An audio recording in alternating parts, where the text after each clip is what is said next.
Vamos a comenzar con el doctor Ignacio, que representa hoy a la Junta Directiva de SECMO. Pues muchas gracias, Pilar. Bueno, primero daros la bienvenida a todos, los que muchos ya os veo asiduamente en estos webinars. Como sabéis, realizamos un webinar aproximadamente cada mes. Estáis invitados, son webinars que son gratuitos, los realiza lo que es la Sociedad Española de Kinesiología Médica Odontológica. Somos una sociedad que nos dedicamos al estudio de lo que es la kinesiología y la posturología médica en relación a la figura de nuestro profesor emérito, que era Gianmario Espósito. Él creó la kinesiología médica odontológica y allí lo que hacemos es explicar, tenemos cursos, aquí veis la foto de Gianmario, y realmente hemos tenido la gran suerte de poder conocer a Gianmario y de que nos ha dejado una impronta a todos los que participamos de esta sociedad, ¿no? Aquí veis diferentes fotos de él. La verdad es que la kinesiología médica odontológica, aquellos que la hemos estudiado, nos hemos quedado siempre atrapados porque realmente a todos aquellos que somos odontólogos, pues nos da una visión muy diferente de aquello que hacemos en la consulta y nos da unas herramientas a poder trabajar en la consulta día a día. Y de aquí yo ya llevo unos 12 años en esta casa. Invitaros a que vengáis y que conozcáis los cursos de SECMO. Aquí veis la diapositiva en la que veis la junta de la sociedad, en el que el presidente es Eusebio Villar, vicepresidente es Manuel Peleato, secretario es Antonio Gutiérrez, Pilar Martín, que es la tesorera, que es la que presenta el webinar, y uno mismo, que Ignacio Calle, que es el que le está hablando. Y bueno, no sé si Pilar tienes que decir, presentar a la... Vale, procedo yo a presentar a Isabel. Solamente recordarles que todos estos webinars, como ha dicho Ignacio, la inscripción se hace a través de nuestra web, que es www.secmo.es, que simplemente entráis en la web y aquí veréis actividades, esto que está señalado con la flechita roja. Dentro de la actividad, pues sencillamente os inscribís, y también es importante recordar que tenéis que enviarnos un correo electrónico, como luego veréis, a secretaria-de-secmo@gmail.com, como lo veis aquí arriba, que está el esto, para poder recibir el certificado, porque tenemos que confirmar los apellidos, porque a veces ya lo veis que no tenemos los apellidos correctamente escritos o algo, y los certificados no se pueden emitir más de una vez. Van numerados y van con el sello de la sociedad de SECMO.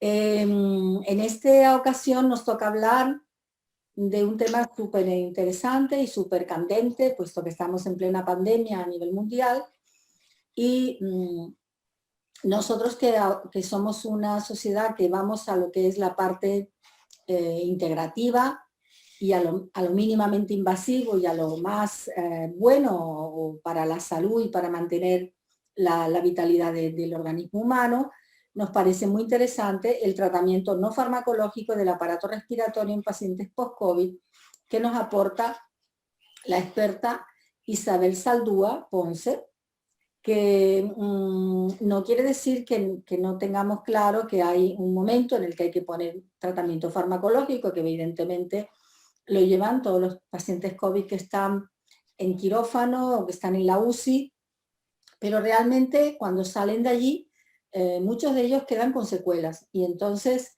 hay que trabajar sobre la calidad de vida de estos pacientes, y los fármacos no aportan todo esto. Por eso nos parece muy interesante lo que Isabel Zaldúa, que es una experta en fisioterapia respiratoria, nos va a aportar. En cuanto a este webinar, la coordinación está llevada por Ignacio y por mí, y van a tener el acta del secretario de SECMO, que es el doctor Antonio Gutiérrez, y al final el presidente de SECMO, el doctor Eusebio Villar, cerrará pues este acto presentando el siguiente webinar, que será para el mes de mayo. Isabel Zaldúa es diplomada en enfermería por la Universidad de Navarra, y en la Escuela Mexicana de Rehabilitación ISTE, pues trabajó o se formó como fisioterapeuta. está con lo que se llama homologado al título de fisioterapia en España. También hizo un posgrado experto en fisioterapia respiratoria y en la Universidad Internacional de Andalucía. También ha trabajado en temas de cooperación internacional en estos temas, así como en el abordaje del tabaquismo y también en el campo del asma. En el Hospital Universitario de Canarias ha trabajado como enfermera en neumología. En el Hospital Regional 1 de Octubre de México trabajó como fisioterapeuta, en la Mutua FREMAC como fisioterapeuta, en la fisioterapia La Higuerita también como fisioterapeuta, o sea que fijaros, desde 1988 hasta hoy está trabajando en montones de sitios con especial relevancia a la fisioterapia aplicada a la respiratoria, al campo respiratorio. En Vitaler también en atención domiciliaria para los pacientes con problemas de respiración. Y actualmente, pues ya lleva ahí desde 2018 la clínica Respira Conmigo, donde trabaja como fisioterapeuta respiratorio, siendo la directora y la tutora también actualmente de las prácticas clínicas para el grado de fisioterapia en la Universidad de Canarias. Aparte de todo eso, Isabel ha impartido muchísimos cursos. Cursos de manejo en gases medicinales, oxigenoterapia, nebulizadores y apneas del sueño. Muy interesante porque también nos ha asesorado en el uso de la oxigenoterapia, por ejemplo, para levantar amalgama, con una cantidad de observaciones que nos ha hecho muy interesantes, sobre todo para los dentistas que lo utilizamos. Ella nos enseña a optimizar el sistema del manejo del oxígeno. También forma parte del programa docente de fisioterapia respiratoria del personal sanitario en Nicaragua, fisioterapeuta, enfermeros médicos, pues para la beca CEPAR solidaria, fisioterapia respiratoria para fisioterapeutas de atención primaria. También ha dado fisioterapia respiratoria para formar en los centros hospitalarios y técnicas de ayuda a pacientes con problemas respiratorios para el personal de enfermería. También ha sido docente en el Hospital Universitario de Canarias, dando el curso Iniciación a la Fisioterapia Respiratoria en Adultos y Niños. También en el Colegio de Fisioterapeutas y en el Colegio de Médicos ha participado dando técnicas de fisioterapia respiratoria para fisioterapeutas. Como veis, es bastante amplio. Ha participado en muchísimos congresos con su trabajo y también ha estado en la guía para pacientes con oxigenoterapia crónica domiciliaria, tratamiento de fisioterapia respiratoria en EPOC, cómo mejorar la calidad de vida. Ha estado en el Congreso Neumocan en lo que es actualización en fisioterapia respiratoria y ha participado en el 6º Foro de Alergología de Atención Primaria, en rehabilitación respiratoria con adaptación al esfuerzo, en la primera conferencia iberoamericana de atención primaria en salud respiratoria, también en Portugal, en Gran Canaria. En fin, la sinusitis silenciosa, que es un tema que realmente también a nosotros los dentistas nos interesa muchísimo. No quiero dejar de decirles que dado el número de participantes, por favor agradecemos que personalicen los ordenadores con su nombre, que tengan los micrófonos cerrados durante la celebración del webinar y que las preguntas serán al final del webinar, nos lo tienen que dejar por escrito en el chat, y que para la emisión de certificado necesitamos, por favor, los nombres completos y que lo envíen al correo secretariasegmo@gmail.com. Después el presidente Eusebio nos presentará el webinar.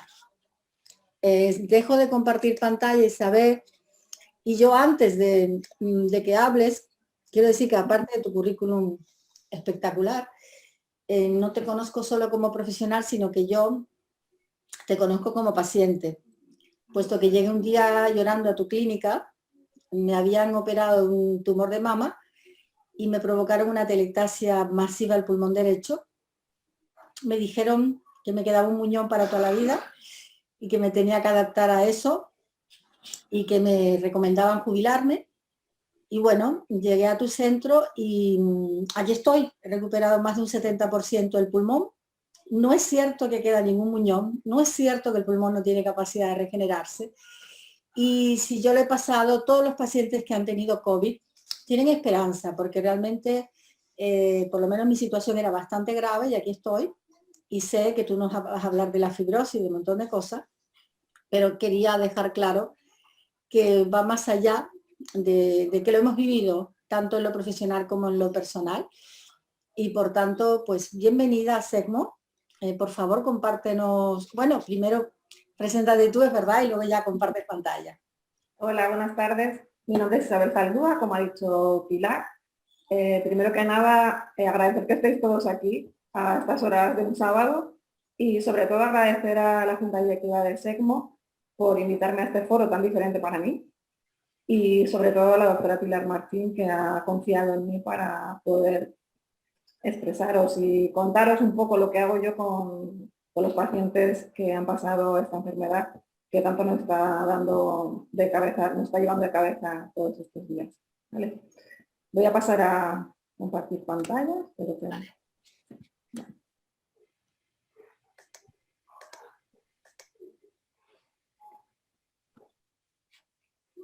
Vale.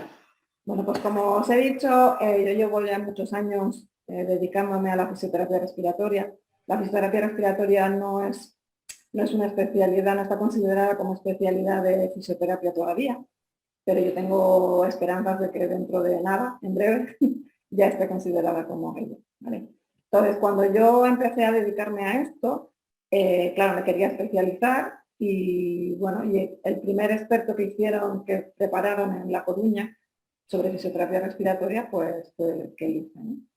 Ahora ya hay máster, ya hay otra serie de cosas, pero bueno, la fisioterapia respiratoria siempre ha estado como un poquito relegada, ¿no? Todo el mundo conoce al fisioterapeuta cuando tiene un esguince, cuando tiene un problema en la muñeca, en el hombro, ¿no? Y entonces va al fisioterapeuta. Pero eso de fisioterapia respiratoria, ¿eso qué es? Eso es sacar mocos, eso es dar palmaditas en la espalda para que se muevan los mocos.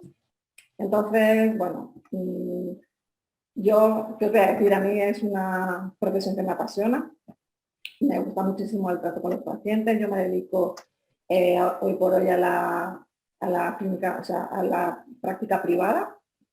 Y bueno, lo que más me gusta de la práctica privada es que puedes tener mucho tiempo con el paciente para poder hablar y para poder llegar con una buena valoración a lo que realmente necesita ese paciente.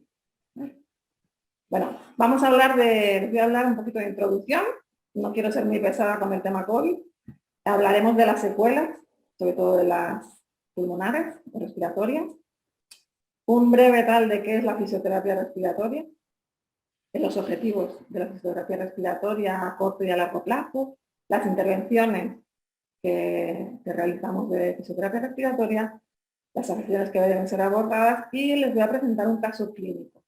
¿Vale? Luego veremos unas conclusiones. Bueno, primero que nada, la forma de contagio. ¿Vale? La forma de contagio en los inicios pues no se tenía muy claro, no nos daban muy buenas noticias de si era por un lado o si era por el otro. Bueno, ya ahora ya se sabe a ciencia cierta y bueno, dientes también, pero bueno, no nos lo decían, que la forma de contagio principal es a través de la vía aérea superior. ¿Vale? A través de la nariz, de los oídos o de los ojos, como dice Schaefer, ¿no? ¿Y qué va a pasar? Una vez que el virus entra por la vía aérea superior, se va a producir una inflamación y un dolor de garganta.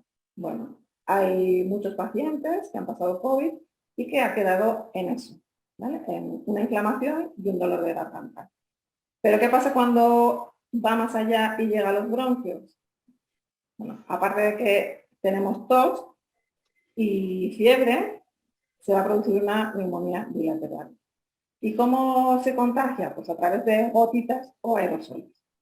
Según la OMS va a definir las gotas como partículas mayores o iguales a 5 o 10 nanomicras de diámetro. Y los aerosoles pues son mucho más pequeñitas, serían menores de 5 nanomicras. ¿Vale? Con lo cual, si hay dos personas cerca sin mascarilla, pues, y hay una persona que está contagiada con el COVID, que puede ser asintomática, pues lo va a transmitir a través de la respiración. Bien, os he puesto esta diapositiva porque, como hemos dicho que es se va a contagiar a través de la nariz para que llegue al tracto respiratorio inferior.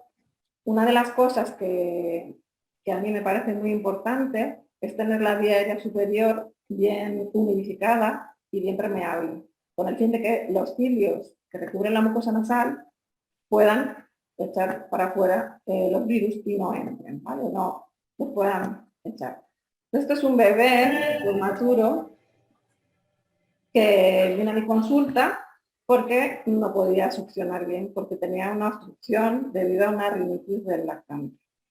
Vale, se le hizo el tratamiento que solemos hacer aquí, que es un lavado nasal con agua de mar microfiltrada en frío, una serie de nebulizaciones y unas técnicas manuales. Os he puesto este para que veáis cómo es la succión. Respiran por la nariz porque son nasales obligados y una vez que están succionando, la glotis se cierra precisamente para evitar que pase a la vía aérea.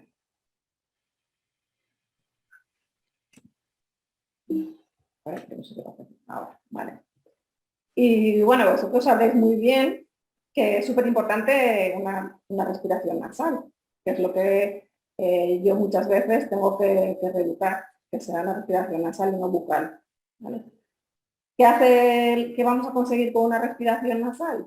Bueno, pues vamos a conseguir que se humedezca y se filtre ese aire, sobre todo a nivel de seno suele haber muchas complicaciones, y si entra el aire bien, entra el aire a los senos y permite la expansión de esos senos. Mientras que si respiramos por la boca, aparte de que se va a llenar de secreciones esos senos, va a haber sequedad de dientes y encías, irritación de la mucosa, tos nocturna y faringitis.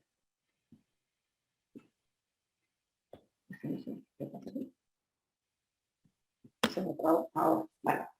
Consecuencias de la respiración bucal, que seguramente todos sabréis, pues como la lengua no descansa en el lugar correcto, va a haber un desarrollo incorrecto de la mandíbula superior, el paladar va a estar muy elevado, puede aparecer una mordida cruzada, problemas del lenguaje, dientes desalineados, de todo eso nos encargamos nosotros, bruxismo y también apnea de sueño. Vale, las causas de la respiración bucal, entre otras, son la obstrucción nasal, hipertrofia adenoidea, hipertrofia amidalar, proceso alérgicos o poliposis. Bien, os he querido poner esta diapositiva por la incidencia de los pacientes dependiendo qué gravedad tengan debido a la enfermedad. Y hay un 80% de los pacientes con COVID con una sintomatología leve o moderada, un casi 14% severa con un infiltrado pulmonar en la mayoría del 50% de los casos en 24-48 horas y un 6% crítico con fallo respiratorio e incluso multiorgánico. Vale, las secuelas que tiene esta enfermedad son múltiples, pero el que más nos compete ahora mismo es los pulmones, pero también hay problemas y secuelas a nivel de riñones, sistema cardiovascular, problemas derivados de la poca movilidad, atrofia muscular, también va a haber problemas a nivel psicológico y emocional, como la depresión y la ansiedad, y sobre todo lo que estoy viendo yo en los pacientes que vienen a la clínica que han pasado el COVID, es estrés postraumático. ¿Vale? Además, el 40% de los pacientes que han sufrido la enfermedad de forma grave, como hemos hablado antes, y han estado en la UCI tienen secuelas a nivel pulmonar, incluso de largo periodo. ¿Vale? Ahora se llama el long passing. Bien, las secuelas pulmonares, como hemos hablado, el COVID-19 tiene especial predilección por atacar al sistema respiratorio, produciendo una inflamación muy severa de las vías respiratorias, sobre todo a nivel distal. Y aunque en el momento hay pocos estudios respecto a si hay una reducción de la función pulmonar o no, los pocos que hay sí se ve que la reducción de la función pulmonar es bastante importante. Y cada vez, como ahora ya hay pacientes post-COVID, pues ya se está viendo que a nivel de espirometría y de difusión de gases se ve que la disminución es importante. Además, en algunos pacientes hay una disnea considerable para realizar las actividades de su vida diaria. Con lo cual, muchos pacientes, además de por todo lo que conlleva la enfermedad, esta disnea les limita y entonces no pueden hacer las mismas actividades que hacían antes y al mismo ritmo que antes. Entonces, eso les lleva también a entrar en un círculo vicioso de ansiedad, depresión, ansiedad. Como dicen, de bajona, de muy bajona y no tal. Vale. También se puede producir tromboembolismo pulmonar. Es más raro, pero sí puede haber algún caso de hipertensión pulmonar y sí fibrosis pulmonar, ¿vale? Porque se ha visto que el COVID ataca a las células pulmonares y lo que se van generando son cicatrices y lo que hace es que el pulmón cada vez sea menos elástico, ¿vale? Dando lugar a la fibrosis pulmonar. Otras secuelas que ya las hemos nombrado son las psicológicas, la ansiedad y depresión, neurocognitivas, suelen tener falta de memoria, insomnio, y digestivas, como atragantamiento y sobre todo pérdida de peso. Pérdida de peso porque la masa muscular se pierde. Los pacientes que están ingresados normalmente no tienen la actividad necesaria para poder recuperar esa pérdida de masa muscular que tienen. Vale, otros síntomas, sobre todo de la vía superior, suelen tener grado residual de anosmia, grado residual de ageusia y tos. Y en la vía inferior, tos, sobre todo tos seca, disnea, dolor torácico, opresión torácica, dificultad para realizar una inspiración profunda y vaciar los pulmones, en algunos casos secreciones, y debilidad de la musculatura respiratoria. Bueno, ¿y qué es la fisioterapia respiratoria? Yo a veces cuando he dado charlas a médicos de primaria o a enfermeros, bueno, pues muchas veces dicen que la fisioterapia respiratoria es sacar mocos. Vale, sí, también sacamos mocos. Y dar masajes, dar clapping. Bueno, el clapping, que son palmaditas que se daban antes en la espalda, pues desde la primera conferencia de consenso de técnicas de fisioterapia respiratoria de Lyon en 1994, ya se decidió que no era una técnica adecuada para movilizar secreciones. Bueno, la fisioterapia se va a encargar, la fisioterapia respiratoria, de prevenir enfermedades, de evaluar, hacer una evaluación exhaustiva del paciente y realizar un tratamiento de personas con patologías respiratorias, tanto agudas como crónicas. Es de gran importancia en cada una de las diferentes fases de esta enfermedad.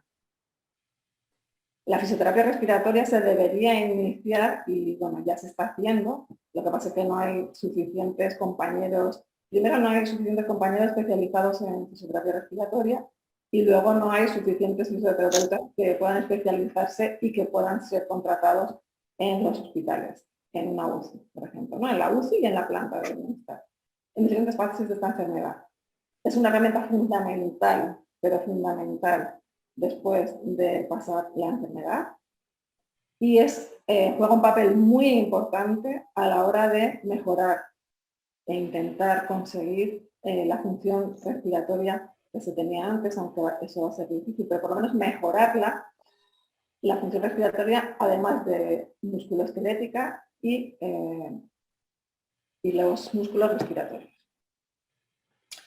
Bien, al alta de los pacientes, después de que han estado en el hospital, bien que hayan estado en la UCI o bien que hayan estado ingresados en planta y hayan tenido un periodo largo de ingreso, va a haber dos tipos de perfiles. Por un lado estaría el proceso secundario, como hemos dicho antes, que puede ser leve moderado, del SARS-CoV-2, que el objetivo sería a corto plazo, que sería restablecer de forma gradual tanto su condición física como psicológica y recuperar la capacidad de ejercicio, que nosotros lo vamos a intentar recuperar con ejercicio aeróbico. Y el segundo, cuando ya ha pasado una neumonía grave, un síndrome de distrés respiratorio agudo, el objetivo es a largo plazo para restablecer ese desacondicionamiento físico tan marcado que tienen los pacientes y mejorar la atrofia muscular, tanto esquelética como respiratoria. Los objetivos pues van a ser mejorar la función respiratoria, mejorar o disminuir la disnea, mejorar el estado emocional, mejorar la tolerancia al ejercicio, readaptarlos a esas actividades de la vida diaria y, en definitiva, mejorar la calidad de vida del paciente. Para ello vamos a hacer una valoración exhaustiva e individualizada de cada paciente, donde vamos a valorar primero las secuelas, vamos a medir la capacidad pulmonar que tiene en ese momento, mediremos también las presiones a nivel de la musculatura respiratoria, como son la presión inspiratoria máxima y la presión expiratoria máxima. Realizaremos un test de 6 minutos marcha para ver su capacidad al ejercicio y la capacidad de respuesta. Y no hay un cuestionario específico para valorar la calidad de vida relacionada con la salud en pacientes post-COVID, pero yo utilizo el CAT, que es el que normalmente es el que se utiliza para pacientes con EPOC y valorar su calidad de vida. Bien, la valoración, bueno, primero se hace una anamnesis con los datos personales, familiares, los hábitos del día. Se hace también, es fundamental la auscultación pulmonar antes, durante y después de una sesión de fisioterapia respiratoria, y siempre van a estar monitorizados tanto la frecuencia y la saturación de oxígeno como la tensión arterial. Bien, las intervenciones de fisioterapia respiratoria las voy a dividir en vía aérea superior y vía aérea inferior, ¿vale? El tratamiento de la vía aérea superior es, como hemos dicho antes, liberar bien esa vía superior. Yo utilizo aerosoles específicos con vibración para lo que es la vía aérea superior, masaje láser de baja frecuencia, y luego veremos unas diapositivas. Y para la vía aérea inferior, pues la reeducación respiratoria, que es fundamental. Son pacientes que no tienen fuerza a nivel de musculatura respiratoria, entonces van a utilizar la musculatura accesoria del cuello y van a respirar por la voz. Con lo cual van a respirar muchas veces para mover la misma cantidad, el mismo volumen de aire que necesitarían moverlo si de la otra manera sería menos. Vamos a realizar expansiones torácicas, sobre todo porque la caja torácica está muy retraída, muy rígida. Hay pacientes que también tienen alguna atelectasia, como ha dicho antes Pilar. La atelectasia lo que es un colapso de alguna parte del pulmón, de algún lóbulo, o incluso a veces pueden tener alguna atelectasia masiva, ¿vale? Pero eso ya sería cuando están en la UCI. Vamos a hacer un entrenamiento de la musculatura respiratoria, ejercicio terapéutico aeróbico, en el caso de que necesiten drenaje de secreciones se hará, y bueno, el apoyo psicológico, que bueno, veréis cómo lo hago yo. Aparte de hablar mucho con ellos, pues bueno, intento hacer actividades que sean divertidas a la hora de hacer los ejercicios. Bien, el tratamiento de la vía aérea superior, como os he dicho, yo primero preparo la vía aérea superior con un lavado de agua de mar microfiltrada en frío, porque tiene todas las características del agua de mar y nos va a ayudar a disminuir esa inflamación, rehidratar y que la mucosa esté permeable para que los cilios se muevan de forma adecuada. Yo suelo hacer también un masaje de senos paranasales, porque se acumula bastante secreciones a nivel de los senos y para disminuir la inflamación. Este sistema que veis aquí es un sistema de nebulización que se utiliza directamente para nariz y nos ayuda también a llevar, aparte de solución hipertónica, se pueden nebulizar corticoides, antibióticos. La diferencia que tiene con otro tipo de nebulizadores es que es un nebulizador pulsátil, donde va haciendo unas vibraciones y lo que va haciendo es que va llegando a los senos. O sea que otro nebulizador que no sea de este tipo no va a llegar a los senos paranasales. Bueno, tratamiento de la vía aérea inferior, aquí utilizamos bastantes dispositivos. Este es un incentivador volumétrico que probablemente si alguno lo ha visto, pero no sabe cómo utilizarlo. Los pacientes lo que me dicen es que les suelen dar un incentivador, pero no les enseñan a utilizarlo, ¿vale? Entonces, bueno, como todo hay que saber y enseñar a utilizar.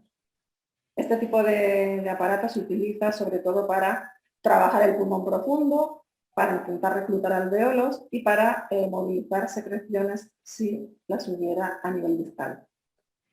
Este es un aparatito que se llama Flow Ball y se utiliza para alargar la expiración. Hemos dicho que también son pacientes que, aparte de que les cuesta llenar de aire el pulmón, les cuesta también vaciar.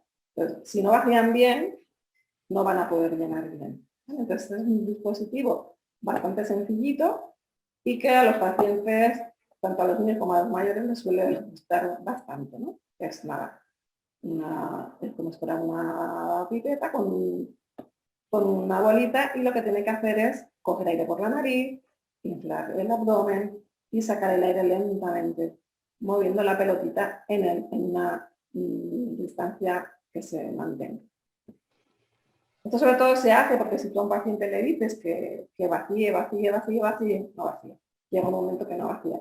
Y aquí tiene un feedback de que ve que la pelotita se va moviendo hasta que realmente ya no puede vaciar más. Vale. Otro es la reeducación respiratoria. Es muy importante utilizar el diafragma, ¿vale? Por lo que entonces vamos a utilizar la respiración diafragmática o abdominal con labios fruncidos. Entonces, el paciente va a coger, como hemos dicho antes, un paciente que va a utilizar muchísimo la musculatura accesoria, va a respirar por la boca y va a respirar muchas más veces de las que debería respirar si respirase por la nariz. Entonces al paciente se le indica que tiene que coger aire por la nariz, que debe inflar el abdomen cuando coge el aire y que lo tiene que desinflar muy despacito con los labios como si fuera a soplar para intentar que no se cierre la vía distal. ¿Vale? De esa manera conseguiremos que el paciente respire por la nariz, filtre bien ese aire, haga una inspiración lenta y profunda y baje la frecuencia respiratoria y movilice más aire. Al movilizar más aire, obviamente va a movilizar más oxígeno, con lo cual la saturación de oxígeno siempre va a mejorar. ¿Vale? Aquí se ve como el diafragma, cuando desciende, cuando se llenan los pulmones, y asciende cuando se vacían los pulmones. Bien, otros ejercicios son las expansiones torácicas, ¿vale? Que es coger aire e intentar llevarlo al pecho y expandir ese tórax y ese pulmón. ¿Vale? Aquí se ve, se hacen tanto sentado como de un lado y del otro, porque el pulmón no es plano, el pulmón está en 3D, se arregla en 3D. Entonces hay que trabajarlo en las diferentes posiciones de diferentes equilibrios. ¿Vale? Entonces se le pide al paciente, en este caso, que coja aire por la nariz y que llene todo lo que pueda el pecho de aire, que mantenga 4 segundos y que vaya vaciando poco a poco. ¿Vale? Aquí las manos del fisioterapeuta lo que hacen es simplemente una propiocepción para que el paciente dirija el aire ahí, a esas zonas. ¿Vale? Entonces se va subiendo a nivel más basal y más alto del tórax. Los dedos, el fisioterapeuta no los mueve, sino que una vez que se expande esa caja torácica, los dedos se separan y cuando el paciente va soltando el aire, los dedos se juntan. Entonces, a nosotros nos viene muy bien para saber que ha vaciado todo el aire que ha metido cuando nuestros dedos vuelven a la misma posición que al principio. Bien, luego haríamos el entrenamiento de la musculatura respiratoria. Hay una serie de dispositivos, este sería el Power Breath, pero que se llaman IMT, ¿vale? Que son los entrenadores de la musculatura inspiratoria. ¿Vale? Entonces, aquí el paciente, lo veremos luego, pero se hace una serie de mediciones de la fuerza de los músculos respiratorios, en este caso de los inspiratorios, y se le enseña cómo tiene que hacer las sesiones de entrenamiento. Debe de llegar a hacer, dependiendo de la resistencia que a él le corresponda, 30 respiraciones 2 veces al día, seguidas. ¿Vale? Pero se sigue un protocolo de que se hacen 3 series de 10 respiraciones la primera semana, 2 series de 15 respiraciones la segunda semana, y a partir de la tercera semana ya realizaría, si puede, las 30 respiraciones seguidas. Vale, ejercicios también de la musculatura superior. ¿Vale? Los pacientes se les calcula el 1RM, que es la resistencia máxima que puedan cargar, y de ahí se calcula el 50% y con pesas se les enseña a hacer una serie de ejercicios de brazos. ¿Vale? También otra opción para que no se cansen tanto y no les sea tan monótono es buscar mediante juegos o mediante, pues, por ejemplo, la diana, que movilicen también ese brazo con ese tórax y para ellos es bueno, mucho más divertido. Vale, también el entrenamiento de la musculatura inferior, haciendo sentadillas, con el pedalier, con la bicicleta. Este es un paciente con una atrofia muscular de miembros inferiores muy importante. Hemos dicho que el entrenamiento es aeróbico, con lo cual este paciente, como hacía desaturaciones de oxígeno importantes, y tiene que ser un ejercicio aeróbico, entonces lo que tenía aquí es el concentrador de oxígeno, que es el concentrador del que ha hablado la doctora Martín, que en algunos casos ustedes utilizan para retirar amalgamas. ¿Vale? Es un concentrador de oxígeno que capta el aire ambiente, tiene un tamiz donde disocia el nitrógeno del oxígeno y el oxígeno es el que le llega al paciente con un 96-98% de pureza. Y además tiene una electroestimulación de la musculatura de cuádriceps. Bien, en el caso que haya que drenar secreciones, que tengan muchas secreciones, flemas, como ellos mocos, pues hay una serie de dispositivos que nos ayudan a que el paciente también haga los ejercicios en su casa, porque a lo mejor está conmigo una vez a la semana o dos veces al mes, una hora, pero es que en casa están muchas horas. Entonces tienen que adquirir una serie de dispositivos que se les enseña y se les educa cómo utilizarlos en casa para que si tienen secreciones, pues las puedan expulsar con mayor facilidad. ¿Vale? Hay diferentes dispositivos, no me voy a extender mucho, pero este sería, por ejemplo, un dispositivo PIP, de presión expiratoria positiva, donde lo que vamos a conseguir es que no se cierren los alveolos, reclutar alveolos y movilizar secreciones. Este ya lo hemos visto, es para fortalecer la musculatura respiratoria, este también lo hemos visto y este también. Hay muchísimos más, pero bueno, no es el caso de... Pues hablaba del apoyo psicológico. Estos no son pacientes post-COVID, estos son pacientes EPOC, GOL 4, muy severos, ¿vale? Donde nosotros tenemos un programa de entrenamiento con pacientes EPOC. ¿Sí?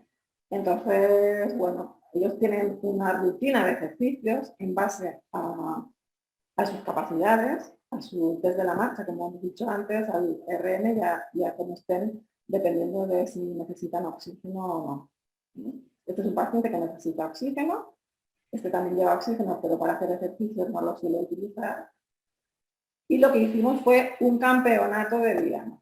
¿Vale? Entonces, en el campeonato de diana, ellos se lo pasan bien y además te lo dicen. Y es que ya solo con venir aquí, pues ya parece que la cosa no es tan grave y por lo menos nos reímos y nos olvidamos un poco de todo lo que nos pasa.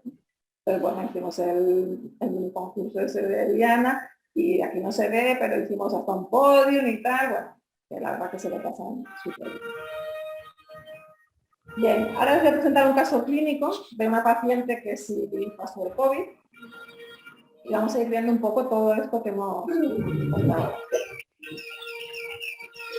Bien, nos presenta el caso de una paciente de 73 años de edad, 53 de peso, 1,58 de estatura y tiene un debut de SARS-CoV-2 el 28 de marzo de 2020.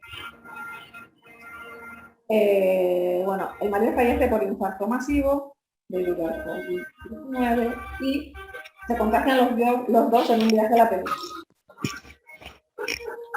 En las relaciones personales, la paciente presentaba una rinitis alérgica, sinusitis de repetición, y un ingreso en planta, no llegó a estar en la UCI de 23 días con una neumonía bilateral, con oxígeno de la calefacción y no tuvo fisioterapia durante su ingreso. El test de 6 minutos marcha el 24 de agosto era de 277 metros recorridos. ¿Veis un ruido por ahí? Vale. En la valoración, la paciente refiere disnea 2-3, la MMRC, de la Medical Research Council, y lo que significa, lo tenéis aquí, no sé si lo veis muy bien, es que la disnea lo que le hace es que no le permite llevar el mismo paso que una persona de su edad. ¿Vale? Y 3, que cada 100 metros se tenía que parar, cuando iba a caminar en llano. Ya me decía que pendientes se le planteaba subir. Presentaba presión torácica, fatiga y debilidad musculoesquelética, lo que os he dicho antes, dificultad para vaciar los pulmones, una hipertonía diafragmática, el diafragma estaba totalmente contracturado, no era eficaz porque utilizaba la musculatura del cuello. Tenía una debilidad muscular de la musculatura inspiratoria con una PIN menor de menos 58 centímetros de agua y una capacidad pulmonar medida con un incentivador volumétrico de 2.750 mililitros. Como os he dicho, yo utilizo el test, el CAT, que lo tenéis aquí, y en este caso era 24. ¿Vale? Hay una serie de ítems de 0 a 5 y el paciente tiene que responder. Esta valoración fue el 14 de octubre de 2020, que fue la primera vez que acudió conmigo a la clínica. Bueno, aparte de trabajar la vía aérea superior, como os he dicho, con agua de manipulación tranquilo, el masaje, el aerosol, la nebulización con vibración, una vez que ya estaba más o menos bien y que podía hacer la respiración diafragmática y ya la tenía controlada, entonces ya pasamos a hacer ejercicios tanto de la musculatura superior como de la inferior. Y aquí utilizamos, bueno, intento cambiar un poco, pesas, elásticos, la bola loca que tengo ahí. Bueno, aquí ejercicios con pesas, en este caso con medio kilo, porque era su 50% de la RM que tenía en ese momento. Cinta, el tapiz rodante o cinta, ¿vale? Empezamos también al 50%, donde pusimos una rampa de 0,5 y una velocidad de 2,5 km por hora. El entrenamiento de la musculatura respiratoria lo hicimos con el Power Red, Medic Plus, al 30% de su presión inspiratoria máxima.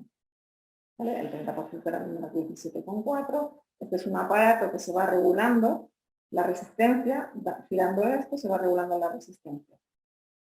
Y como dijimos, la presión inspiratoria máxima era de menos 58 centímetros de agua. Bien, la valoración de la calidad de vida pues tenía un alto impacto porque tenía 24 al inicio de las sesiones de fisioterapia respiratoria. Tras 9 sesiones de fisioterapia respiratoria se le volvió a hacer el test y el resultado fue 10. O sea que fijaros si es importante, bajó de un impacto muy alto a un impacto moderado. Por debajo del impacto moderado será muy leve. ¿Vale? En cuanto a la evolución, pues la disnea bajó de 2,3 a 1, y ya nos refiere, fue valorada, perdón, el 7 de abril de 2021, ¿vale? Hace unos días.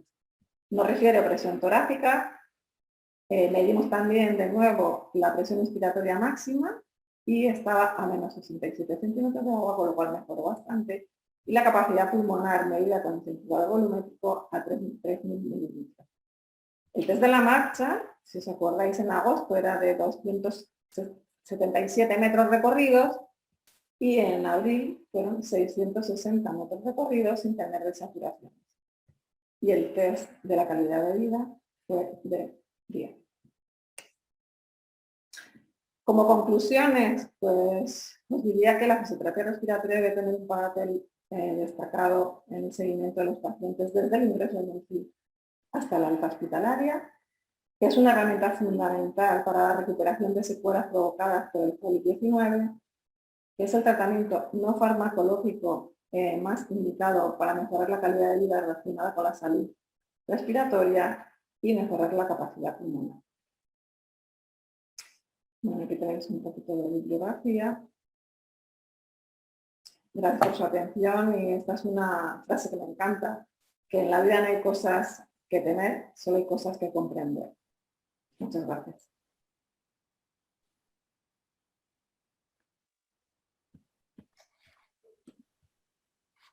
Muy bien. Pues Ignacio, si te parece, gracias Isabel por tu charla. Ignacio, tú te encargas del tema de las preguntas. Vale. Vale. Sí, Vale. que agradecemos que las pongan en el chat, que Ignacio va a ir transmitiéndoselas a Isabel. Yo quiero hacer yo la primera. Vale. Ese privilegio que tengo. Mirad este libro, no sé si lo conocéis, Sí. lleva 3 meses aquí en España. Es el libro Respira de James Nestor, ¿no? Y bueno, James Nestor es un periodista del New York Times, que vive en San Francisco y ha hecho un experimento con un sueco de respiración consciente, que es Anders Olsson, que realmente lo que hicieron es ponerse unos tapones de silicona durante unos días y se han comprobado médicamente, pues la frecuencia cardíaca, la tensión, el engrosamiento de las mucosas con radiografías. Llegan y comparan antes y después, ¿no? Con los tapones, con respiración oral y respiración después nasal. Pero mi pregunta va a las conclusiones del libro, ¿no? ¿Qué nos dice? El libro nos dice que nosotros, la sociedad actual, ¿no? Respiramos demasiado, ¿no? Respiramos demasiado. Dice que normalmente una persona respira aproximadamente unas 16 veces y 1 litro cada vez, ¿no? Y la conclusión que llega es que hay que respirar 5,5 segundos en la inspiración, 5,5 segundos en la exhalación, 5,5 litros por minuto y 5,5 digamos, por minuto. Porque viene a decir el autor que la mayoría a partir de esos 6 litros, hasta los 16 litros que respiramos, que no lo utilizamos y que lo volvemos a tirar hacia afuera ese oxígeno, ¿no? Entonces quería saber tu opinión, si estás de acuerdo con lo que dicen en este libro. Bueno, hay cosas que sí estoy de acuerdo y hay cosas que no. Que respiramos deprisa, sí respiramos deprisa en general. Que cuando respiramos por la boca todavía respiramos más deprisa, sí. Ellos hicieron el experimento, como tú dices, de tener la taponada y de respirar por la boca. Si respiras por la boca, vas a respirar por narices, iba a decir, nunca mejor dicho. Bocanadas. Narices vas a respirar más veces. ¿Por qué? Porque la respiración va a ser más corta, ¿vale? Tú haciendo, por ejemplo, lo ideal sería la respiración diafragmática. Todos respiramos a nivel torácica alta. Y lo que he dicho, que no vaciamos. Eso es 5,5, o sea, no, vamos a ver. Nosotros movilizamos entre 4 y 6 litros por minuto, ¿vale? Y lo que tenemos que hacer es una respiración más consciente. Respiramos de forma inconsciente. Entonces, el respirar, vamos a ver, el tiempo de inspiración y de expiración normalmente a nivel respiratorio es de 1 y 2, ¿no? Una relación I1, E2, ¿vale? Entonces, por ejemplo, si tú respiras 1 segundo, la E sería 2.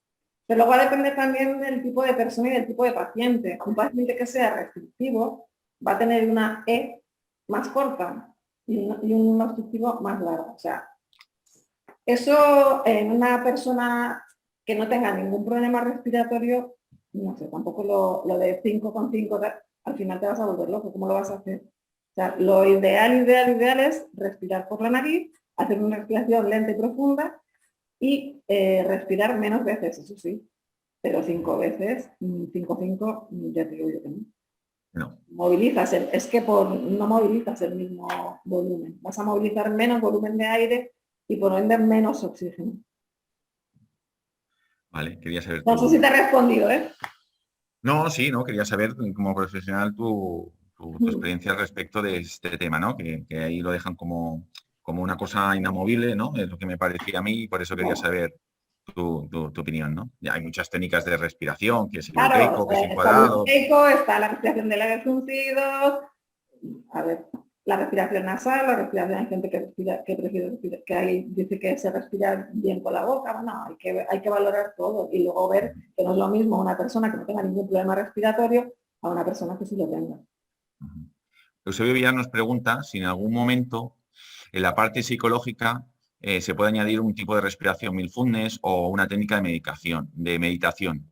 Sí, claro, todo lo que se pueda añadir y no tenga ninguna contraproducencia en el paciente respiratorio, no hay ningún problema. De hecho, yo utilizo a veces la técnica de relajación de Jacobson con ellos. Y sí, sin problema. Otra pregunta, María Pilar Martín pregunta, ¿mejoraría más si la fisioterapia empezara antes en la propia UCI? Claro, es fundamental, es fundamental. Es fundamental porque el paciente en la UCI, primero que tiene la ventilación mecánica, va a tener más secreciones ya por eso, entonces hay que intentar movilizar esas secreciones, que la vía esté mejor y cuanto menos secreciones y más movilidad le demos al paciente, que sea maniobras pasivas, mejor, más se va a recuperar, más rápido se va a recuperar. Pero no se suele hacer, a ver. No se suele... Ahora se está empezando a hacer, es que ahora la fisioterapia respiratoria resulta que está de moda. ¿Vale? Y entonces ahora, bueno, también digo que casi todo el mundo quiere hacer ahora fisioterapia respiratoria sin tener los conocimientos. Pero en lo que os he dicho antes también al empezar, enfermeras hay muchas y hay turnos de mañana, tarde y noche.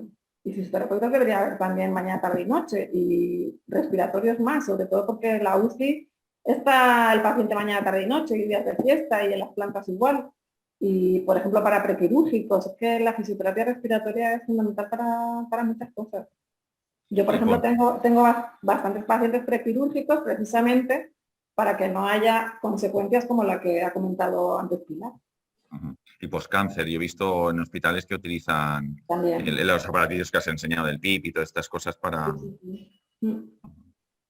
Aquí una pregunta en referencia a la coordinación con equipos, dice si se trabaja en coordinados con otros profesionales de otros campos.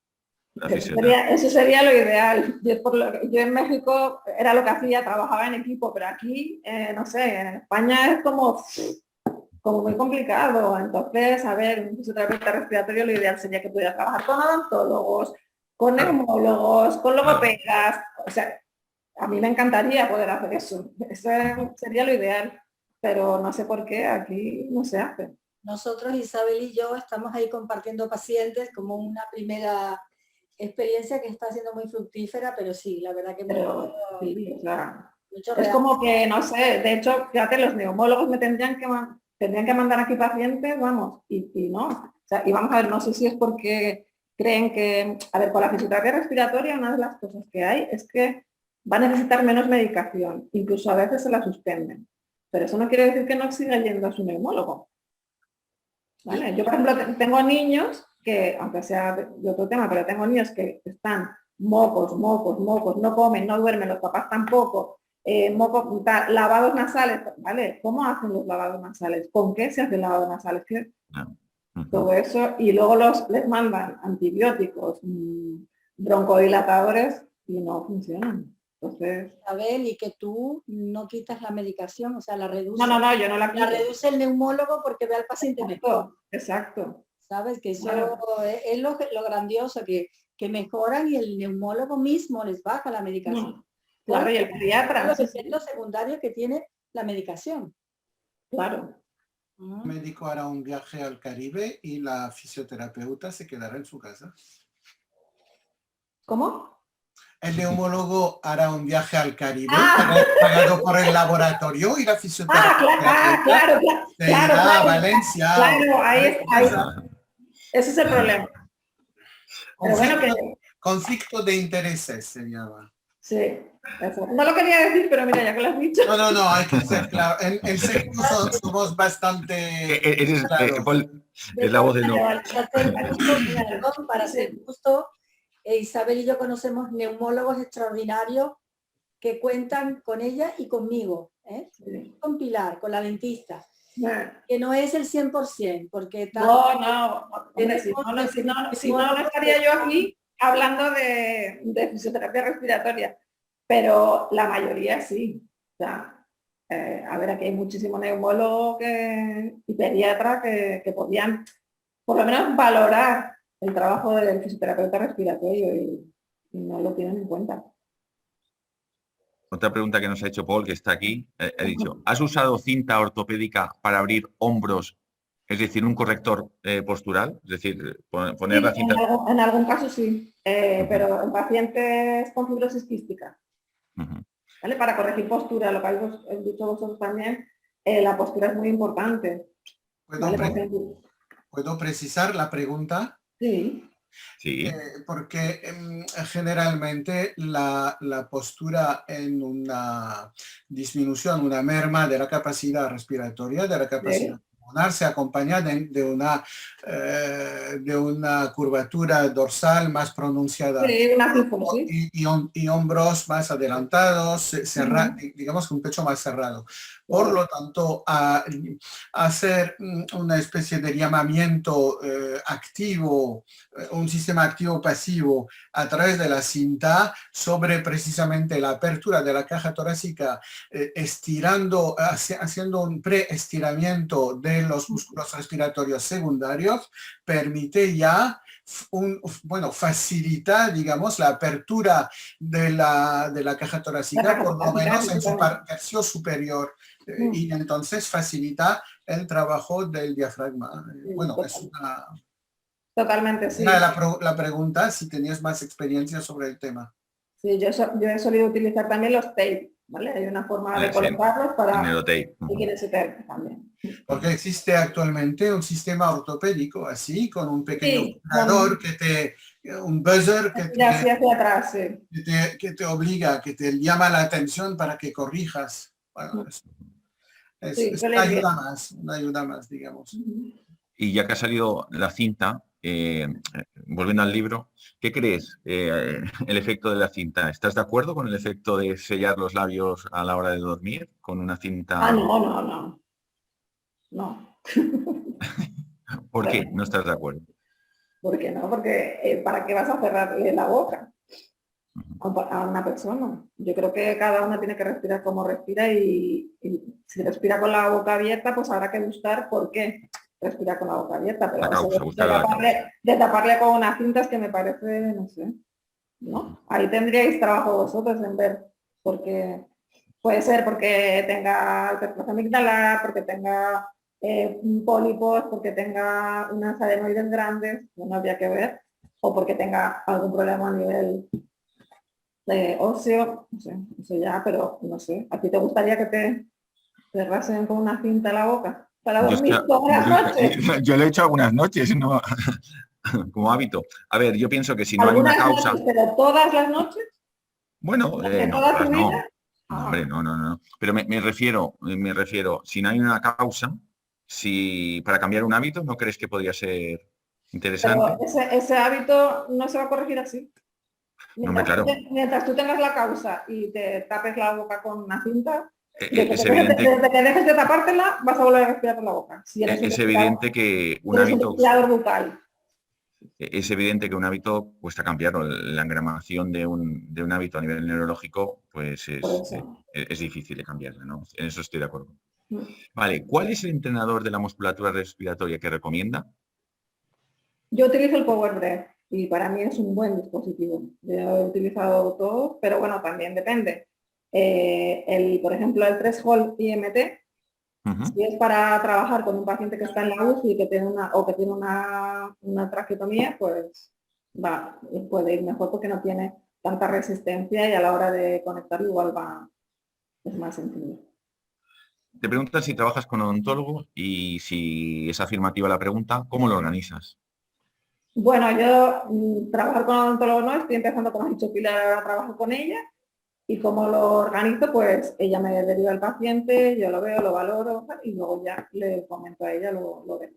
Pero vamos, de momento hemos tenido un paciente, creo, en común. Vale. Isabel, buenos días. Maite en México, aquí. Hola, buenos días, Maite. Oye, Pues, yo soy igual odontóloga y entrenada por Pilar en láser, y vi una transparencia tuya. Sí. Donde dices que haces tratamiento o involucras el láser, y pues estás con la maestra de fotomodulación, biomodulación de España. Sí. Y yo creo que muy probablemente, pues esto, digo, y con la experiencia que ya tiene Pilar, pues de ella misma estar pues involucrada con su enfermedad pulmonar y que se ha regenerado todo, ¿no? Ahora, quiero saber si ustedes ya hicieron algo de esto juntas, Pilar. Estamos en ello, ¿verdad, Pilar? Vamos a ver si hacemos algo. Y están, bueno, pues qué bueno. Tu experiencia ¿Perdón? es buena, ¿no, Isabel? Poniendo el láser en la nariz has tenido buenos resultados, ¿no? La verdad que he tenido buenos resultados hasta con bebés, sí. Pero bueno, es un láser de baja frecuencia, muy sencillo. Seguramente que nada que ver con lo que está utilizando, con lo que lleva Pilar, pero bueno, la idea es ver si podemos hacer algo, estaría bueno hacer algo juntas. Sí. Estamos empezando también, Pilar y yo, a nivel de colaboración. Muchas gracias, me da mucho gusto conocerte. También. A mí también, Maite. Gracias. A ti. Vale, más preguntas. Hacen referencia a hacer retención de aire inspirado. Supongo que a la apnea antes y después de inspirar y de expirar. ¿Cómo hacer? Hacer retención de aire inspirado. Bueno, la apnea teleinspiratoria que se llama. Sí, normalmente se recomienda hacer una apnea teleinspiratoria de 2 a 4 segundos para expandir bien. En pacientes... Sí, coges aire, haces una apnea de 2 a 4 segundos y vacías lento y profundo. Yasmín, de México, nos dice, en pacientes que tienen mucha tos seca, sin tener temas alérgicos, ¿qué otra alteración pueden tener? Pues pueden tener lo que hablaba antes en mi presentación, Pilar, la sinusitis silenciosa. Pueden tener moco a nivel posterior también, y que ese moco, o sea, esa tos, o tenga el moco, vaya, como sabéis, todo está conectado, vaya goteando el goteo postnasal que se llama, y ese goteo postnasal lo que hace es producir una tos seca. Entonces, ¿qué se hace? Pues lavado nasal, siempre hacia atrás, y masaje de seno. Y con eso, y calor en la zona, y seguro que con eso va a mejorar. Te preguntan por la coordinación, por el tema de disfagia. No sé a qué se refiere. Pregunto lo de la coordinación, sobre todo por el tema de disfagia. ¿Coordinación? No sé a qué se refiere. Equipos de multidisciplinar. Bueno, claro, vale. ahí habría que trabajar junto con la logopeda. El tema de la disfagia, pero yo he tenido pacientes con disfagia y es que no sé a qué se refiere, pero si se refiere a nivel de que pueda realizar la respiración diafragmática, en principio lo suelen hacer. Les puede costar más o menos, pero sí, lo hacen. Que no sé a qué se refiere. Hola, perdona, esa pregunta la he hecho yo, si me permitís. Hola. Hola, es porque antes he preguntado si hacías coordinación con otros profesionales y ahora muy inciso de que cómo os apañáis, ¿no? Con tema disfagia, que es una prevalencia muy alta, ¿no? En pacientes post-COVID. Por eso lo pregunto. Vale, yo ahora de momento no he tenido disfagia en pacientes post-COVID, pero cuando he tenido en otros pacientes, lo que hago es que contacto con una logopeda y se lo derivo a ella. Vale, después, gracias. Nada. Vale, te piden si puedes explicar los lavados nasales y si va bien con lota. Vale, a ver, yo primero lo que hago, la lota va bien cuando hay mucha secreción a nivel, o sea, en la parte anterior. ¿Vale? Con la lota lo que vamos a hacer es lavar la parte anterior y algo los senos. Pero yo siempre recomiendo primero hacer un lavado con agua de mar microfiltrada hacia atrás, de manera, aunque quede, no sea políticamente correcto, ¿vale? Arrastramos todo ese moco, lo sacamos bien por boca o va a vía digestiva, con el fin de evitar ese goteo postnasal. ¿Vale? Una vez que hemos hecho ese lavado y damos el masaje de fuera hacia adentro, haciendo circulitos sobre los senos maxilares y etmoidales y hacia abajo, y los frontales también, entonces sí podemos utilizar la lota. ¿Vale? la boca, bueno, de un lado, o sea, hacia adelante, con la boca abierta, primero un lado y luego el otro, ¿vale? Y siempre intentar sonarnos, cogiéndonos los cachetes y soplando, ¿vale? Para que drene bien. Otra pregunta que te hacen. ¿Vale? Dentro de los Power Breath, tienes muchas, ¿eh? Hay distintos. tenemos para rato. Dentro de los Power Breath hay distintos tipos dependiendo de la presión del agua. Plus, Medic, salud, deporte, competición. ¿Cuál elegiremos para la rehabilitación COVID? El Medic Plus. Medic Plus, que es el blanco. Además, el Medic Plus tiene una opción de trabajar con muy poquita resistencia, quitando el resorte, y viene con una bolita de foam, que lo que hace es un feedback con el paciente, que el paciente, yo la tengo por ahí, pero bueno, el paciente coge, hace la inspiración con fuerza y tiene una bola que se eleva, con lo cual lo que tiene que hacer es mantener esa bolita. De todas maneras, a ver si me lo permite, para todos aquellos que tengan interés en los distintos aparatos, en la página web de Clínica Respira Conmigo están todos los aparatos. Se los digo porque yo entro, chismorreo todo lo que hay, y me voy pidiendo los aparatos. Hay que modificar un poco, pero sí, ahí está todo eso, ¿no? Y te pueden escribir ahí a la página. página. Me escriban, sí, sin problema. Y tú les orientas, sí. Una pregunta en referencia al láser. ¿El láser en la nariz cómo actúa? El láser en la nariz actúa llamado disminuye la inflamación y disminuye el dolor. Lo pongo en los puntos, es un láser muy chiquitito que ya viene con los puntos y justo además coge el punto del etmoides y el punto del maxilar. Entonces lo colocas y lo que hace es que desinflama y moviliza el moco. Y el paciente va notando cómo va tragando el moco, se va bajando el moco. Desinflama tanto la mucosa como disminuye la viscosidad del moco.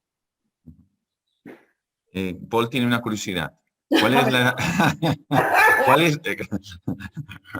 es la edad media de los pacientes post-COVID que has tratado? Pues mira, he tenido desde 36 hasta 73. Hola. Sí. Vale. La más joven 33 y la más mayor 73. ¿Y la mayoría? Y la mayoría rondan, de los que han venido aquí, entre los 60 y 70. Wow. La mayoría. ¿Y los casos más graves? Y tuve uno muy grave, que se tenía 55. ¿Tenían todos patología previa? Casi todos. Ninguno tenía patología previa. Salvo la paciente que os he presentado que tenía rinitis, pero bueno, pero no es... No es una comorbilidad. No, exacto, no tenían EPOC, no tenían asma, no tenían nada. Te preguntan, Isabel, ¿qué opinas de los dilatadores nasales o las tirillas o para abrir las narinas? La válvula externa. Ya sé lo que es. Bueno, igual que lo de tapar la boca. ¿Te puede funcionar? Yo siempre digo, lo que funciona es que lo utilicen, pero lo van a tener que utilizar siempre. Y una pregunta que quiero hacer. Desde que no lo utilizas, ya vas a estar otra vez igual. Claro. Vale, entonces habría que ver qué problema hay. O sea, si hay una obstrucción nasal, puede ser alérgico, lo he dicho antes, puede ser por adenoides grandes, pólipos. Entonces habría que ver cuál es el problema. Porque algún problema va a haber. Sí, ¿no? De todas maneras, tú sueles usar las tiritas nasales, ¿no? Porque es lo yo utilizo los crosspads, que son para drenar, ¿vale? No es para abrir, sino más bien es un efecto mecánico para drenar. Para la inflamación. Algunas personas lo pueden confundir. ¿Cómo es el nombre técnico para que lo... Es que no sé yo bien. Crosspads. Los crosspads, vale. Sí. Es como los tape, pero en chiquitito. Sí. Y hacen como si fuera una cruz. Vale. Una red de agujeritos para drenar, igual que haces el tape para los tubos que llaman para drenar. Sí, como una cuadrícula, no solo aquellos que hacen una cuadrícula. Exacto. Vale. Bueno, no lo he puesto, pero no pensaba que me iban a preguntar cosas de eso. Y has dicho que el clapping es... ¿Eh? No, sí, te hago otra pregunta. Dime. Has hablado del clapping, ¿no? Has dicho que el clapping no se debería hacer, ¿no? Porque... No se hace. No es una técnica, o sea, no está considerada una técnica de fisioterapia respiratoria desde el año 94.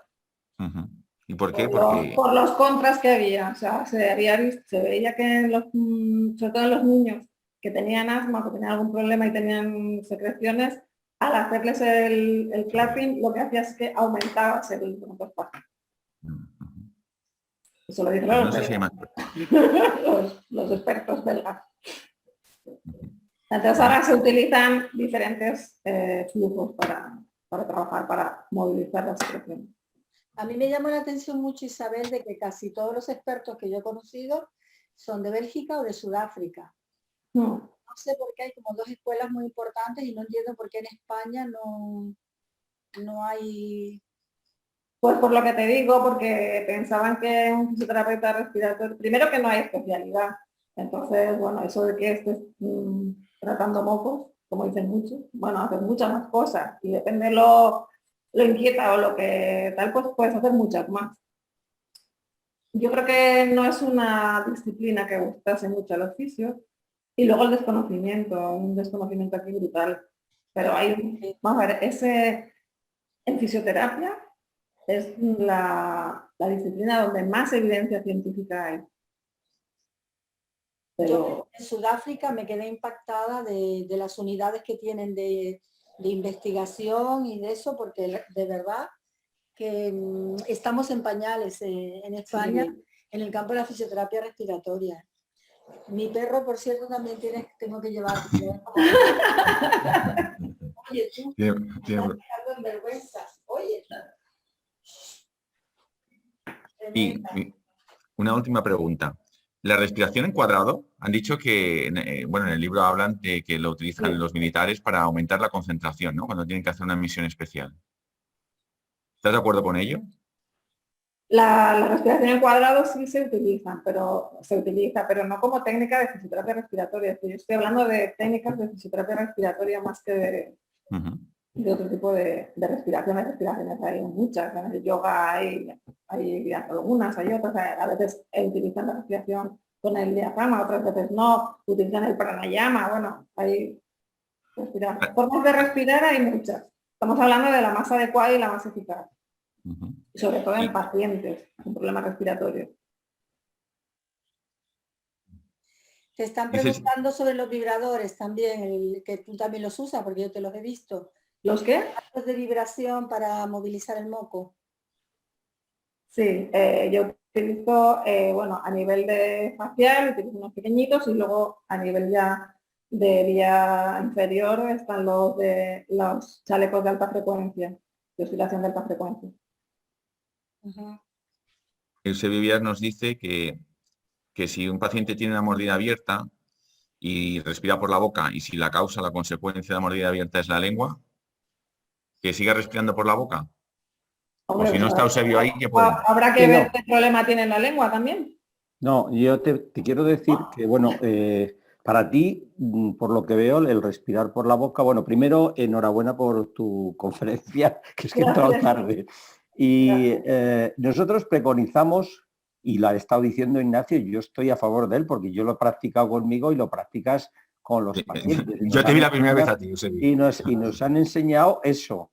Entonces, la nariz tiene una función que es respirar y la boca no tiene ninguna función de respirar. Claro que no. Entonces, tú dices, efectivamente, si una persona respira por la boca hay que buscar la causa. Aquí, yo te digo, la mordida abierta, el paciente mete la lengua tiene que ir al paladar para respirar adecuadamente. Entonces, tú tienes que cerrar la mordida abierta, no solo con técnicas, porque ya la tienes la causa, no solo con técnicas de que respire da igual por un lado que por otro. Tú tienes que cerrar la boca. Y cerrar la boca, pues lo tienes que hacer de alguna forma que le mandes la imagen al cerebro, al centro respiratorio, de cómo tiene que respirar. Y una de las formas es cerrar la boca. Pero hay una mentonera para ello. No, bueno, pero la mentonera se utiliza para la parte esquelética, no para cerrar la boca. Sí, pero los labios, cuando tú tienes una mordida... Sí. Pero Eusebio, poner el esparadrapo no quita la mordida abierta anterior. Claro, o sea, me refiero que con el esparadrapo tenemos que ir al origen, que claro, estoy de acuerdo. Él respira por la boca y si tú al paciente le enseñas a respirar por la nariz, que es lo que hay que hacer, indudablemente él va a cerrar la boca, porque la respiración nasal, cuando la practicas bien, obligatoriamente tienes que cerrar la boca. Pero él tiene el hábito de respirar por la boca y tienes que mandar alguna orden al cerebro para que respire por la nariz solo. Porque un hábito que tú has creado desde pequeño es muy difícil simplemente porque le digas ahora vas a respirar por la nariz y cierras la boca. No. A ver, yo lo pienso, no lo sé. Estoy cordiando, pero yo pienso que tienes que darle alguna información para que cierre la boca. O sea, el sistema respiratorio es así. Son cosas que se han hecho anteriormente en la infancia. Lo que se planteó antes, Eusebio, es cerrar la boca permanentemente. Evidentemente se puede cerrar. No, tú tienes que elegir el origen, que es lo que estamos todo el rato, ¿no? Claro. Si no sí, estoy de acuerdo contigo, estoy de acuerdo. Claro. Estoy de acuerdo, pero el que da igual que respire que hay que buscar la causa, bueno, pues hay que buscar la causa, ¿vale? Nada más. Otra pregunta. ¿Qué opinas de los pranayamas para mejorar la capacidad pulmonar? A ver, yo estoy hablando de fisioterapia respiratoria, no estoy hablando de ninguna técnica aparte para mejorar la capacidad pulmonar. Para mejorar la capacidad pulmonar, el pranayama en los pacientes respiratorios no se utiliza, ¿vale? Son técnicas diferentes para poder conseguir el aumento de la capacidad pulmonar con dispositivos muy diferentes. Y la última pregunta que tenemos. Carmen nos hace una pregunta. Atendió a una paciente que traía unas gafas nasales, que estaba conectada a un carrito de oxígeno y tuvo un atragantamiento con el agua a la hora de trabajar y solo atinaba a darle palmadas en la espalda. Creo que esto no es muy correcto, lo del clapping, ¿no? Sí. Como fisioterapeuta, me gustaría que me aconsejaras qué hacer en una situación similar. Que se atragantó con el agua. Pues en lugar de hacer clapping, a ver, no se utiliza el clapping como técnica de fisioterapia respiratoria. Si un paciente se atraganta, pues lo que le puedes hacer es ayudar de otra manera. Y si no, es que no sería un clapping, porque para hacer un clapping tiene que ser a una frecuencia determinada. ¿Vale? Si tú le das unas palmaditas en la espalda y le mejora, pues va bien, no hay problema. Lo que no se utiliza es como técnica para hacer fisioterapia respiratoria ni en niños ni en adultos. Sobre todo en niños. Yo, si me lo permites, Ignacio, últimamente que he estado dedicada mucho al tema de la conexión de la boca con la nariz y con los oídos, encuentro que existe muchísima falta de claridad en España por parte de los médicos y de los otorrinos acerca de las conexiones entre la parte respiratoria y el oído. En especial atención he visto a bastantes pacientes post-COVID en mi clínica que tienen, no sé si hay relación entre la musculatura entre la mucosa respiratoria y la nasal, o sea, y las vías aéreas superiores, pero sí que luego vienen con problemas de vías aéreas superiores. De hecho, la mayoría empieza, como tú dijiste, por la garganta. Entonces, ¿qué me he encontrado yo con muchísima frecuencia? Y que no hay respuesta hasta ahora. Estoy ahora metida en un grupo en Estados Unidos a ver si consigo respuesta, pero no la hay. La tubaritis crónica, después de un COVID, cuando el paciente tiene mucosa bucal alterada, mucosa nasal alterada, tienen una tubaritis crónica como los que hacen inmersión en buceo.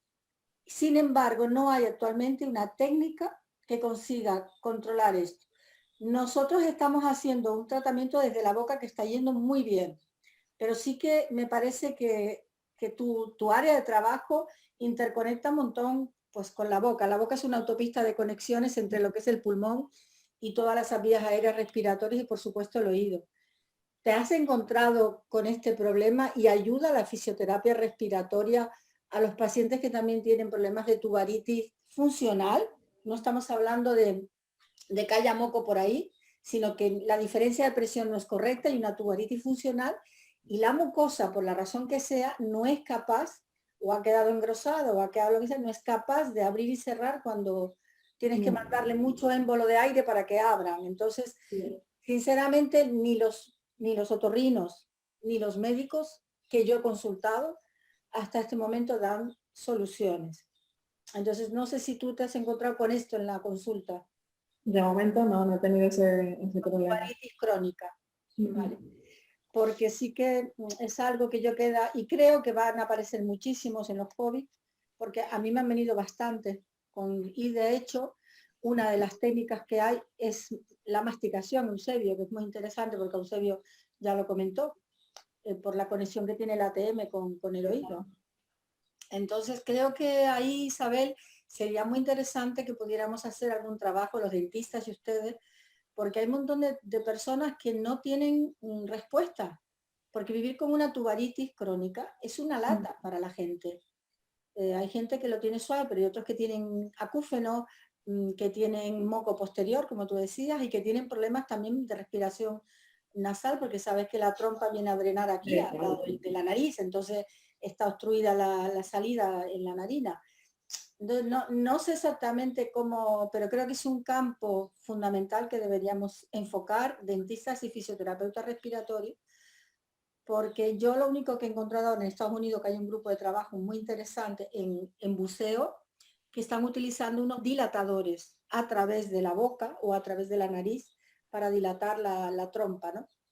Pero quizás se te ocurra a ti alguna maniobra que nos permita manejar el cambio de presión que hay. Yo no sé si tú ahí tiene conexión con el paladar blando y me imagino que el paladar blando manejándolo pues maneja la trompa, porque la trompa está conectada con el paladar blando. Pero no sé si se te ocurre algún mecanismo, un aparato que nos permita bombear para que pueda esa... El Parisinus en principio podría funcionar ahí. El Varisinus. El Parisinus, que es el nebulizador con pulsátil.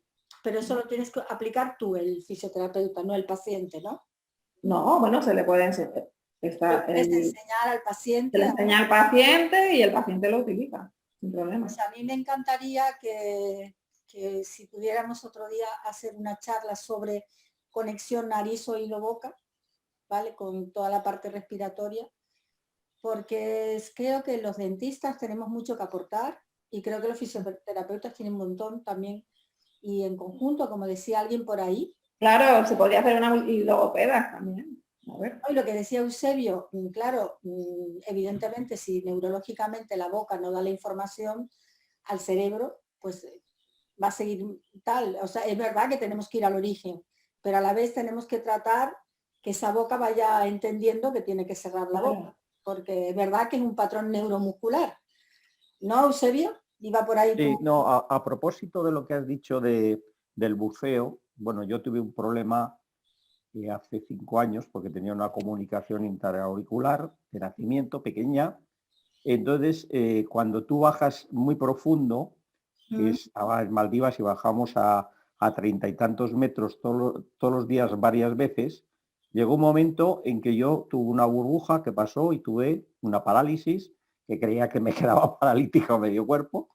Y yo creo que tendría que haber, sobre todo para la descompresión, que mucha gente por los oídos, casi la mayoría cuando baja son los oídos el problema, algún sistema para que la membrana timpánica, aunque bajases a una velocidad moderada, estuviese compensada, que es lo que hace que lógicamente, aparte yo he visto a gente que se les ha roto el tímpano bajando, y es por eso, porque la presión tú vas bajando y llegas a los 30 metros y estás a 10 almosas más. Y entonces, lógicamente, si has bajado muy deprisa, el tímpano no lo aguanta. Por mucho que pongas la lengua en el paladar, que hagas la maniobra de Valsalva, entonces yo creo que tendrían que, ahora con lo que está modernizado, cambiar el sistema para descender y cambiar la presión del tímpano, compensar la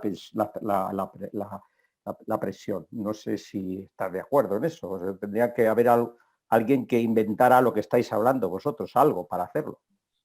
Yo creo que la solución es una cámara hiperbárica cefálica. Sí.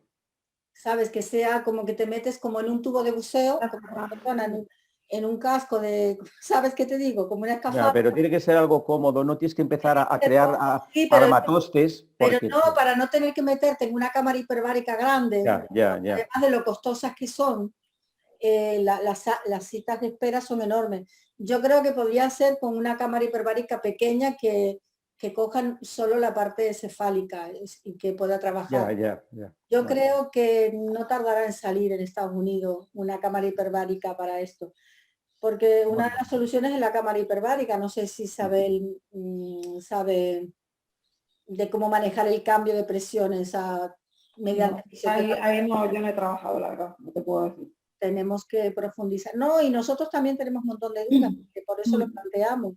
Me parece que sería un tema fascinante para ponerlo como una charla en que alguien nos explicara cómo poder manejarlo mejor, porque ya te digo, yo personalmente he hablado con 7 otorrinos, de los más prestigiosos, y actualmente no hay respuesta para las disfunciones tubáricas que no tienen que ver, cuando son crónicas, que no tienen que ver con una patología pues de que te has bajado de un avión o que tienes un moco, que tienes tal, ¿no?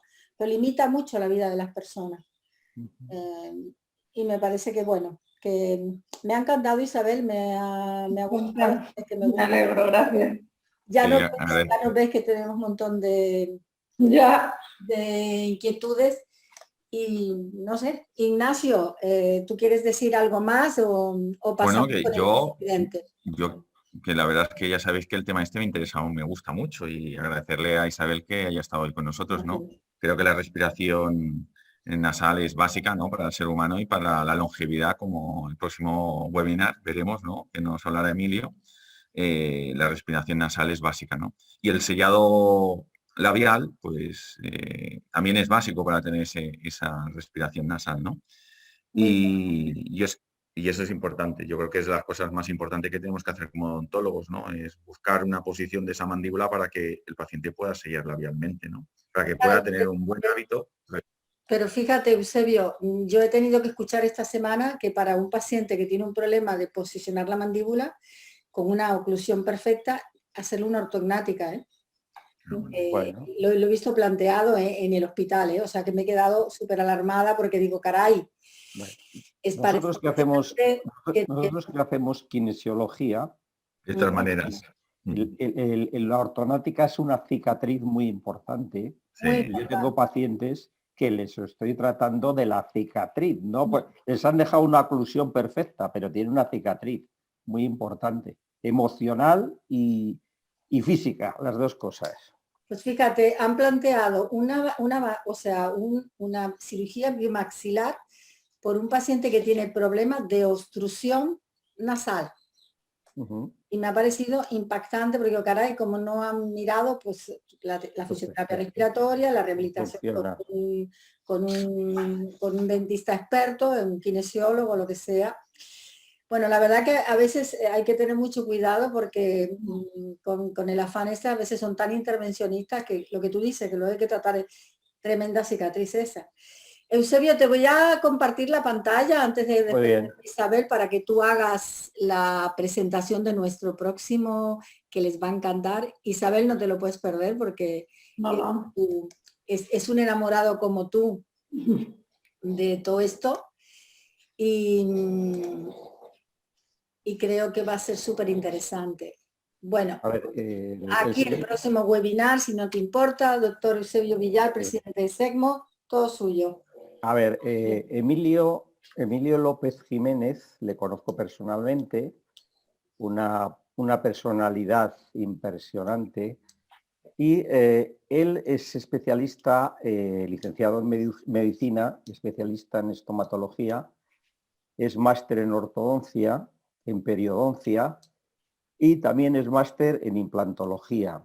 Ha sido siempre una labor inquieta la que ha tenido por la oclusión, la masticación y la respiración, y es experto en RNO, ha seguido los mismos pasos que hemos seguido los que hemos hecho kinesiología, y es estudioso de la descodificación biológica y también estudioso de la psiconeurodontología y la dentosofía. Es creador de los cursos que está dando ahora de RMR, Rehabilitación Masticatoria Respiratoria, y director de los cursos de RM desde 1985. Ha dado en España cursos interesantes de RMR y sigue dando actualmente. Yo di cursos con él en la clínica de Ignacio y en Madrid también. Y creo que será una charla y una demostración muy interesante por cómo presenta y los casos que tiene. Tiene miles de casos, hace radiografías a nivel de la teleradiografía para demostrar cómo abre las vías respiratorias antes y después del tratamiento con la rehabilitación respiratoria, y nos gustará mucho a todos, seguro. Os espero. Y a Isabel la quiero dar las gracias porque yo he llegado un poco tarde, porque me ha gustado mucho su presentación. La conozco ya también personalmente de estar en Canarias, ahí disfrutando de una buena comida y buena bebida. Así es que gracias a todos y nos vemos en la siguiente. Cuando quieras, Pilar. Muchas gracias, Isabel. Un abrazo a todos. Si quieren abrimos todos los micrófonos y nos saludamos. Un abrazo ahí intergaláctico, que no podemos abrazarnos en directo. Y muchas gracias por estar aquí. Nos vemos en mayo con el webinar de Emilio, y que creo que va a ser muy interesante. Y mientras vamos a ver si encontramos un otorrino que se quiera comprometer con lo de las disfunciones tubáricas y la boca, ¿no, Eusebio? Sí, a ver si lo encontramos. Vamos a encontramos a un atrevido ahí como nosotros y se mete en esto. Gracias a todos los webinaristas. Un saludo a todos. Saludos. Que vaya bien. Hasta luego. Saludos a todos. Chao, chao. Adiós, Isabel. Gracias. Chao. Adiós. Gracias.